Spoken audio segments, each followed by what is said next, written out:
Hello everyone, welcome to Meera's kitchen. ગરમરને એકદમ કડક કરીએ આખું વરસ માટે એની ટ્રીક શેર કરીશ આ વિડીયોમાં. તો અત્યારે મેં ગરમર લઈ લીધી છે. આવી રીતના બજારમાં તમને ગરમર મળી જશે અને બને તો પતલી ગરમર લેશો તો બહુ ફાઇન ટેસ્ટમાં લાગતી હોય છે, કેમ કે બહુ કડક નથી હોતી. આવી રીતના કાપી લેવાની. ગરમરને પહેલાં મેં 2-3 પાણીથી વોશ કરી અને પાણીમાં જ પલાળવા રાખી દીધી હતી.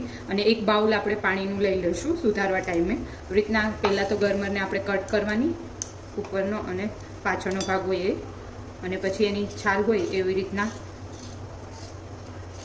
રિમૂવ કરી દેવાની છાલ.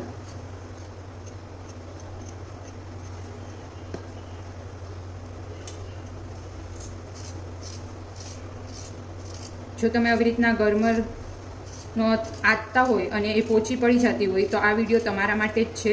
તમે આ ટ્રીકથી ફોલો કરશો તો તમારી ગરમર આખું વરસ કડક જ રહેશે. અને આ ગરમર તમારે કેરીની સિઝનમાં રસ સાથે બહુ જ ફાઇન લાગતી હોય છે. તો આવી રીતના ગરમર ક્યારેય ટ્રાય ના કરી હોય તો શ્યોર ટ્રાય કરજો. આવી રીતના કટ કરી લેશું. આ થોડી જાડો પાર્ટ છે પાછળનો, એટલે વચ્ચેથી આવી રીતના કટ આપી દઈશું. તો આવી જ રીતના બધી કટ કરી લેવાની છે.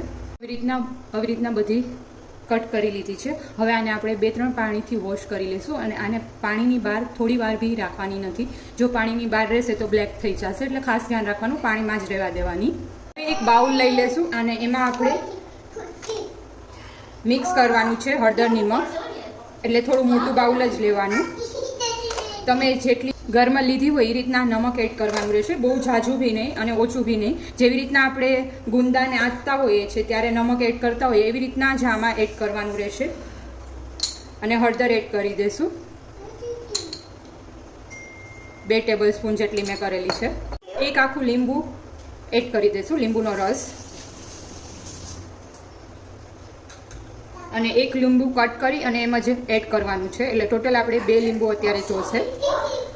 આવી રીતના તમે કરશો એટલે ગરમર એકદમ કડક જ રહેશે આખું વરસ. બહાર જ તમે રાખશો તો બી. હવે આને પ્રોપર મિક્સ કરી દઈશું.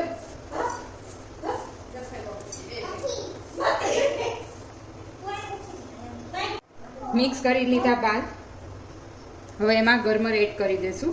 પાણીમાંથી કાઢી અને એડ કરવાની છે. અને પ્રોપર મિક્સ કરતું જ જવાનું છે સાથે સાથે, જેથી કરીને કાઢી ના પડે.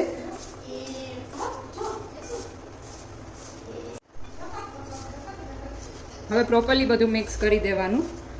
હળદર અને નિમક બધી ગરમરમાં કોટ થઈ જાય એ રીતના મિક્સઅપ કરવાનું છે.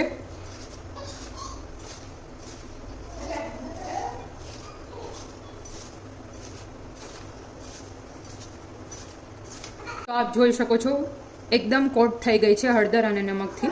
હવે આપણે આને એક કાચનો જાર હોય એમાં ભરી લેવાની છે.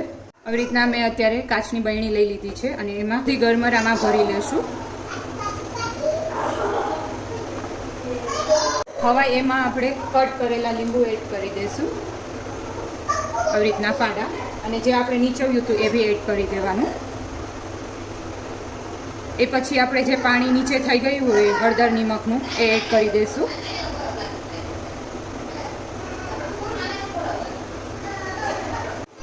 હવે એમાં આપણે પાણી એડ કરી દઈશું અને આને દિવસમાં 3-4 વખત હલાવતા જ રહેવાનું.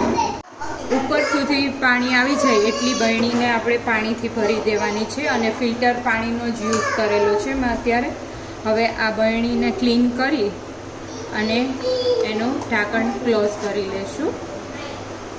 અને આપણે દિવસમાં 4-5 વખત આખી બરણીને હલાવતું રહેવાનું, જેથી કરીને એમાં હળદર અને નિમક છે પ્રોપરલી મેલ્ટ થઈ જાય અને બધી ગરમરમાં પ્રોપરલી સ્પ્રેડ થાય.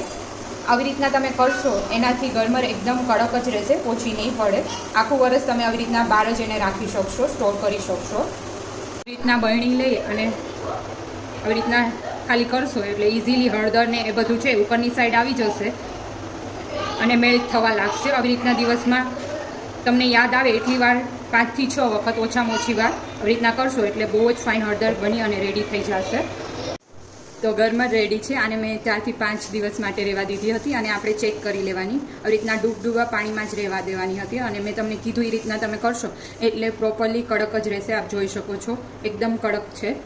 અને આમને જો તમને આઈડિયા ના આવે પ્રોપરલી થઈ ગઈ છે કે નહીં, તો એના માટે તમારે એક હળદર લઈ અને એને પાણીથી વોશ કરી અને ચાખી જોવાની.